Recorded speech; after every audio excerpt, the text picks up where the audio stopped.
प्रिय हिंदी प्रेमी मित्रों एवं विद्यार्थियों, हमारे इस YouTube चैनल पर आप सबका स्वागत है। आज मैं अपने कक्षा 11 के छात्र छात्राओं के लिए विषय सामग्री लेकर प्रस्तुत हुई हूँ। आज हमारे विद्यार्थी अपने हिंदी पाठ्यक्रम में संस्कृत दिग्दर्शिका के अंतर्गत संकलित सदाचारोपदेशः पाठ का हिंदी अनुवाद पढ़ेंगे। प्रस्तुत है सदाचारोपदेशः पाठ का हिंदी अनुवाद।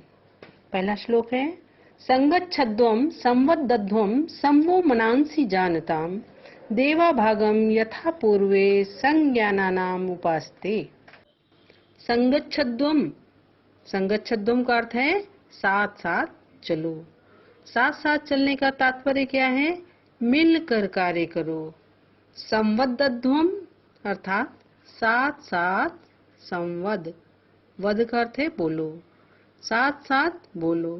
साथ साथ बोलने का तात्पर्य यहाँ है कार्य करने से पहले आपस में परामर्श करो। संवो मनांसि जानताम, संवो मनांसि जानताम, और साथ साथ या मिलकर एक दूसरे के मनों को जानो। एक दूसरे के मन को जानने से तात्पर्य यहाँ क्या है कि आपस में विचारों की एकता स्थापित करो। देवा भागम यथा पूर्वे संज्ञानानाम उपासते।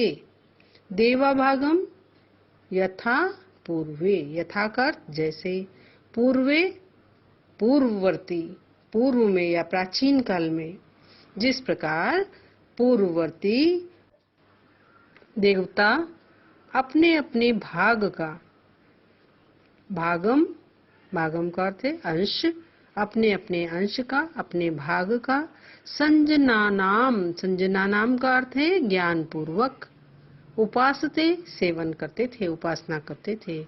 जिस प्रकार पूर्ववर्ती देवता अपने अपने भाग का सेवन करते थे, उसी प्रकार तुम भी करो। अगला श्लोक देखें, कुर्वन्नेवेह कर्माणि जिजीविषेच्छतं समाः एवं त्वयि न अन्यथेतो अस्ति न कर्म लिप्यते नरे। कुर्वन्नेवेह कर्माणि, कुर्वन्नेव इह, यही का अर्थ इस संसार में, कुर्वन करते हुए, एव ही कर्माणि कर्म, इस संसार में कर्म करते हुए ही, जिजीविषेच्छतं समाः, जिजीविषेच्छतं जीने की इच्छा, समाः 100 वर्ष तक। किसको? प्रत्येक व्यक्ति को, अर्थात मनुष्य को कर्म करते हुए ही 100 वर्ष तक जीने की इच्छा करनी चाहिए। एवं त्वयि न अन्यथेतो अस्ति न कर्म लिप्यते नरे। एवं त्वयि, इस प्रकार तुम्हारे लिए, न अन्यथेतो अस्ति, अन्य कोई उपाय नहीं है या मार्ग नहीं है। न कर्म लिप्यते नरे, इस प्रकार मनुष्य कर्मों में लिप्त नहीं होता है। कुर्वन्नेवे कर्माणि जिजीविषेच्छतं समाः, 100 वर्ष कर्म करते हुए मनुष्य को 100 वर्ष तक जीने की इच्छा करनी चाहिए। इस प्रकार मनुष्य कर्मों में लिप्त नहीं होता है और इसके अतिरिक्त तुम्हारे पास कोई अन्य उपाय या मार्ग नहीं। मधुमन में निष्क्रमणम मधुमन में परायणम वाचा वदामि मधुमद भूयांस मधु सदृशः। अर्थ देखें, मधु मन में, निष्क्रमणम, में का अर्थ है मेरी, मधु का अर्थ है मधुर, निष्क्रमणम का अर्थ है जाना, जाना का अर्थ संसार में प्रवृत्ति, संसारिक कार्यों में मेरी प्रवृत्ति कैसी हो? मधुर। मधु मन में परायणम, परायण का अर्थ है निवृत्ति, और मेरी निवृत्ति, निवृत्ति से क्या तात्पर्य? सांसारिक कार्यों से मेरी निवृत्ति कैसी हो? मधुरता से युक्त हो। वाचा वदामि मधुमद, वाचा का अर्थ है वाणी से, वदामि बोलूं, कैसा? मधुमद, मधु सदृश, मधु से युक्त, अर्थात मधुरता से युक्त वाणी बोलो। भूयांस मधु सदृशः, और भूयांस, भूयांस का अर्थ है हो जाऊं, कैसा हो जाऊं? मधु सदृशा, मधु के सदृश, मधुरता के समान मैं हो जाऊं। मेरा जाना अर्थात सांसारिक कार्यों में मेरी प्रवृत्ति मधुर हो और मेरी सांसारिक कार्यों से निवृत्ति मधुर हो। मेरी वाणी मधुरता से युक्त हो अर्थात मैं मधुर वाणी बोलूं। भूयांश मधु सदृशा और मधु के सदृश हो जाऊं।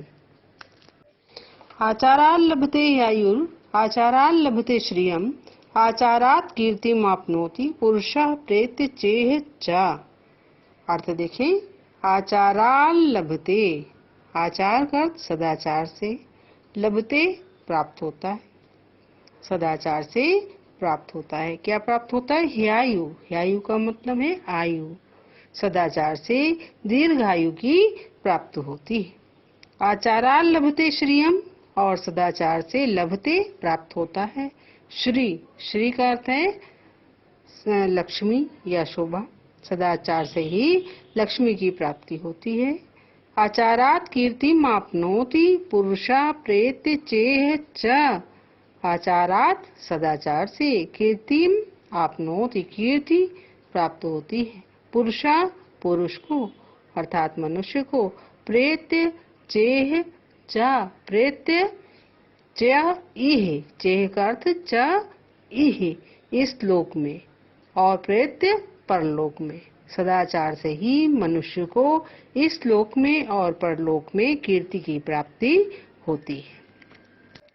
अगला श्लोक है, ये नास्तिका निष्क्रियाश्च गुरु शास्त्र अतिलंघिनः अधर्मज्ञा दुराचारास्ते भवन्ति गतायुषा।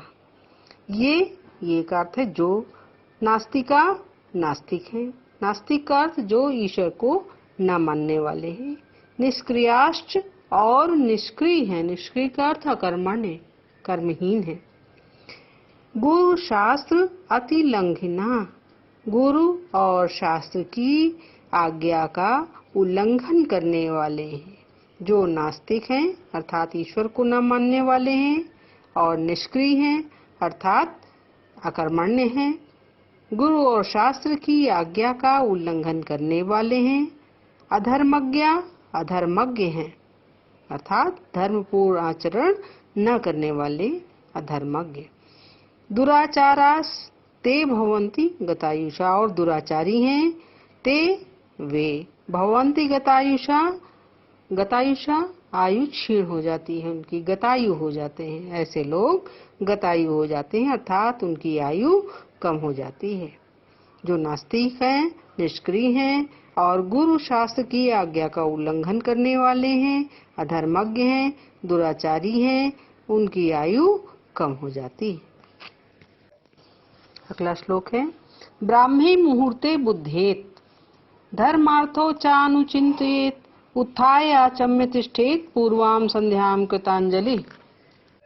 ब्राह्मी मुहूर्ते बुद्धेत धर्मार्थो चानुचिंतेत उत्थाय आचम्य तिष्ठेत पूर्वाम संध्याम कृतांजलि।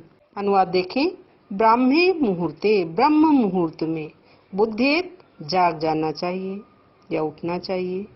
धर्मार्थो चा अनुचिंतित, चा का अर्थ है और, अनुचिंतित चिंतन करना चाहिए। किसका? धर्मार्थो, धर्म और अर्थ का चिंतन करना चाहिए। ब्रह्म मुहूर्त में जागना चाहिए और धर्म तथा अर्थ का चिंतन करना चाहिए। उत्थाय आचम्य तिष्ठेत, उत्थाय उठकर, आचम्य कुल्ला करके, तिष्ठेत बैठ जाना चाहिए। पूर्वाम संध्याम कृतांजलि, पूर्व दिशा में हाथ जोड़कर पूर्व संध्या के लिए बैठ जाना चाहिए। ब्रह्म मुहूर्त में जागना चाहिए और धर्म अर्थ का चिंतन करना चाहिए। उठकर कुल्ला कर कर पूर्व दिशा में पूर्व संध्या के लिए हाथ जोड़कर बैठ जाना चाहिए। अक्रोधना सत्यवादी भूतानाम विहिंसका अनसूय रजिमश्च शतम वर्षाणि जीवति। अक्रोधना, क्रोध न करने वाले, सत्यवादी, सत्य बोलने वाले, भूतानाम विहिंसिका, प्राणियों की हिंसा न करने वाले, अनसूय, अजिहिमश्च, अनसूय दूसरे की निंदा न करने वाले, अजिहिमश्च, अजिहिमश्च का अर्थ है कुटिलता से रहित, शतम वर्षाणि जीवति, 100 वर्षों तक जीवित रहता है। अगला श्लोक है अकीर्तिम विनयो हन्ति हन्ति अनर्थम पराक्रमः हन्ति नित्यम क्षमा क्रोधम आचारो हन्ति अलक्षणम। अकीर्तिम विनयो हन्ति, विनय सदा अपयश को मारता है। हन्ति अनर्थम पराक्रमः, पराक्रम सदा अनर्थ को मारता है या नष्ट करता है। आगे है हन्ति नित्यम क्षमा क्रोधम, नित्य क्षमा क्रोध को नष्ट करती है। इसके बाद है क्रोधम आचारो हन्ति लक्षणम, और सदाचार समस्त बुरे लक्षणों को नष्ट करता है। अर्थ क्या है? विनय सदा अपयश को नष्ट करता है, पराक्रम सदैव अनर्थ को नष्ट करता है, क्षमा सदा क्रोध को नष्ट करती है और सदाचार बुरे लक्षणों का विनाश करता है। अगला श्लोक है अभिवादनशीलस्य नित्यं वृद्धोपसेविनः चत्वारि तस्य वर्धन्ते आयुर्विद्या यशोबलम। अर्थ देखें, अभिवादनशीलस्य, अभिवादनशील अर्थात बड़ों को नमस्कार करने वाले, नित्य वृद्धोपसेविनः और नित्य ही वृद्धों की सेवा करने वाले, चत्वारि तस्य वर्धन्ते आयुर्विद्या यशोबलम, ऐसे लोगों की ये चार चीजें वर्धन्ते, वर्धन्ते का मतलब बढ़ती हैं। क्या चार चीजें हैं? आयुर्विद्या यशोबलम, आयु, विद्या, यश और बल, ये चार चीजें ऐसे लोगों की बढ़ती है। वित्तम यत्नेन संरक्षेत वित्तम आयाति याति च अक्षीणो वित्तता क्षीणो वित्तस्तु हतो हतः।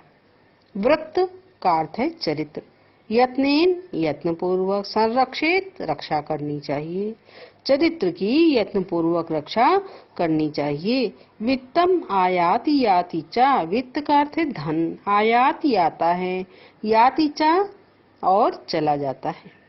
चरित्र की यत्न पूर्वक रक्षा करनी चाहिए, धन तो आता है और चला जाता है। अक्षीणो वित्तता, वित्त धन, धन से क्षीण नहीं होता, कोई धन से क्षीण नहीं होता। क्षीणो वृत्तस्तु हतो हता, वृत्त से अर्थात चरित्र से क्षीण हुआ व्यक्ति हतो हता, मरे हुए के समान हो जाता है। वित्तम यत्नेन संरक्षेत, चरित्र की यत्न पूर्वक रक्षा करनी चाहिए। वित्तम आयाति याति चा, धन तो आता है और चला जाता है। अक्षीणो वित्तता, कोई धन से क्षीण नहीं होता। क्षीणो वित्तस्तु हतो हतः, किंतु चरित्र से क्षीण हुआ मरे हुए के समान हो जाता है। अगला श्लोक है सत्येन रक्षते धर्मो विद्या योगेन रक्षते मृजया रक्षते रूपम कुलम वृत्तेन रक्षते। सत्येन रक्षते धर्मो, सत्य से धर्म की रक्षा होती है। विद्या योगेन रक्षते, योग से विद्या की रक्षा होती है। मृजया रक्षते रूपम, मृजया का अर्थ है स्वच्छता से, रक्षते रूपम, रूप की रक्षा होती है, स्वच्छता से रूप की रक्षा होती है। कुलम वृत्तेन रक्षते, और चरित्र से कुल की रक्षा होती है। अब अंतिम श्लोक देखें। श्रूयताम धर्म सर्वस्वम श्रुत्वा च अपि अवधारयताम आत्मनः प्रतिकूलानि परेशान न समाचरेत। अर्थ देखें, श्रूयताम सुनो, धर्म सर्वस्वम धर्म के सार को सुनो, श्रुत्वा च अपि अवधारयताम, श्रुत्वा च और सुनकर, अपि अवधारयताम धारण भी करो, अवधार्य करना धारण करना, धर्म के सार को सुनो और सुनकर धारण भी करो। आत्मनः प्रतिकूलानि परेशान न समाचरेत, आत्मनः प्रतिकूलानि अपने आप को प्रतिकूल लगने वाला व्यवहार, परेशान दूसरों के साथ, न समाचरेत नहीं करना चाहिए। अपने आप को प्रतिकूल लगने वाला व्यवहार दूसरों के साथ नहीं करना चाहिए।